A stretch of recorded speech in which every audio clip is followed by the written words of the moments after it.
Whatever the case, the fact of the matter is, again, why should I have to apologize for what the Roman Catholic Church has done? And by the way, to be honest with you, the early Crusades was the Roman Catholic Church saying, okay, even though the Eastern Orthodox Church broke off from us, they're being invaded by these barbaric Muslims, least we could do is come to their defense. So actually the Crusades are actually started for a just cause, to protect other Christians. But as time went on, it was like, hey, let's see if we can get some of the sacred sites in Jerusalem, and rather than turn them over to the Jews, take them for the Christians. And then you had the Children's Crusade, and you know, you get an indulgence if you go out there and fight. It got all kinds of crazy things. The fact of the matter is, though, people like Dan Brown might equate Christianity with the Roman Catholic Church, but Protestants don't. Okay? We think the Roman Catholic Church has too much of the world in it for it to really be a Christian church. Okay? That's why I teach that Roman Catholicism is an apostate form of Christianity, which means as a denomination, if you want to call it that, it has fallen away from true biblical Christianity. It has blended paganism with Christianity to the point where it starts denying essential teachings to the Christian faith, like justification by faith alone, and then adding other teachings which nullify the good things they do believe in. So why should we have to apologize for them? The Salem witch trials, okay, there might have been some problems there, but two things we need to realize. Number one, there is the possibility that there were some witches. Okay? Because you have some pretty reliable sources reporting some pretty phenomenal eyewitness testimony there. But number two, the numbers are often greatly exaggerated. Okay? We'll talk about, so now, people who profess to be Bible-believing Christians, okay? Keep in mind, Jesus said, Matthew 7:21, not everyone who says to me, Lord, Lord, will enter the kingdom of heaven, but he who does the will of my Father in heaven. Okay? So there's going to be a lot of people who call themselves Christians, but their actions speak louder than their words. They're not really saved. That's number one. Number two, even if you get like guys and gals that really look like they were Christians and they killed some innocent people, if you compare the people that have been killed by people who profess to be Christians, the numbers that were killed with the numbers others have killed, they're not even close. We're going to talk about that a little bit later. I think you can make a case that even a sloppy form of Christianity, a twisted form of Christianity, will still, more times than not, slow down the rate that the people in power kill people. When we look at what atheism and New Age pantheism does, that's where the millions get slaughtered. And going into the 21st century, due to New Age pantheism, it could be the billions. So we'll talk about that in a little bit. The Holocaust, the Nazis were not Christians.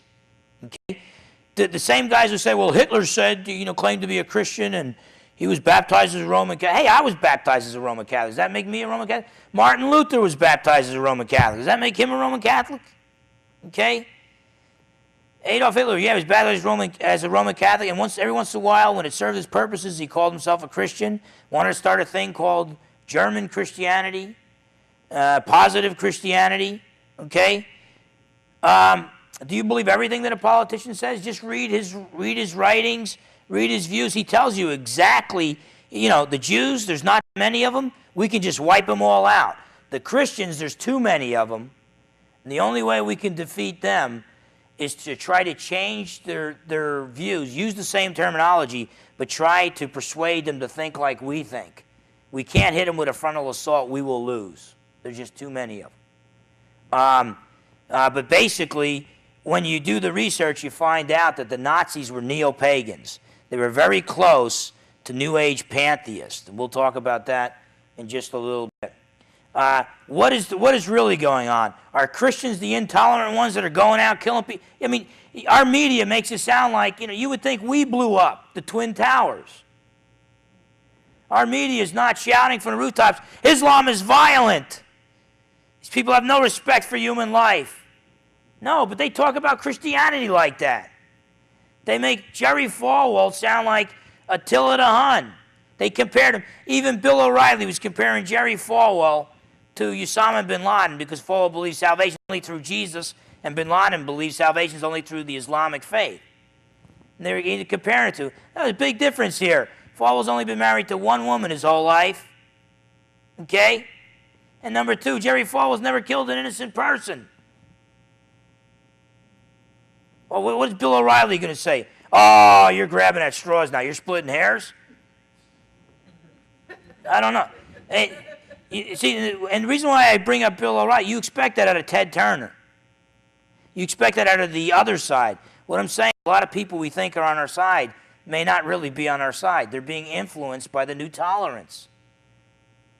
They're being sucked into the new morality.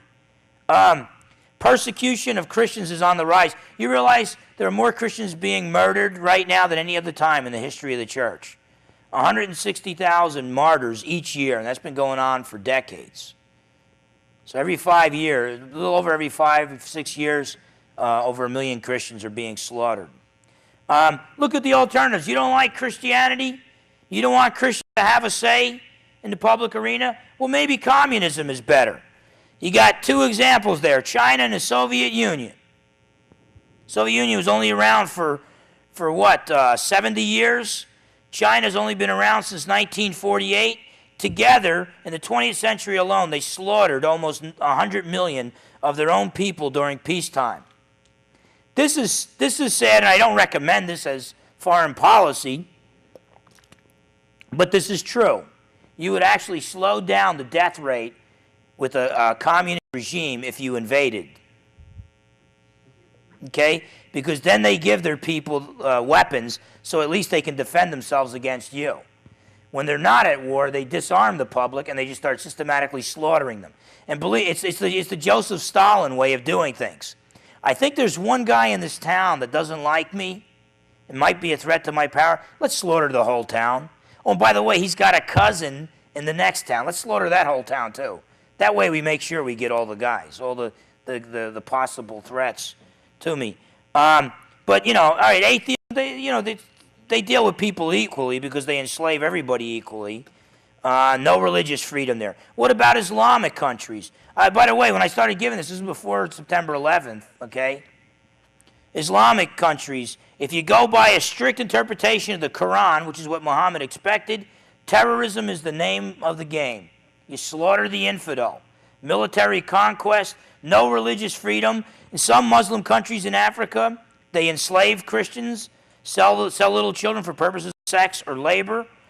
Persecution of Christians, you lead somebody to Christ, you can be put to death. And forget about women's rights.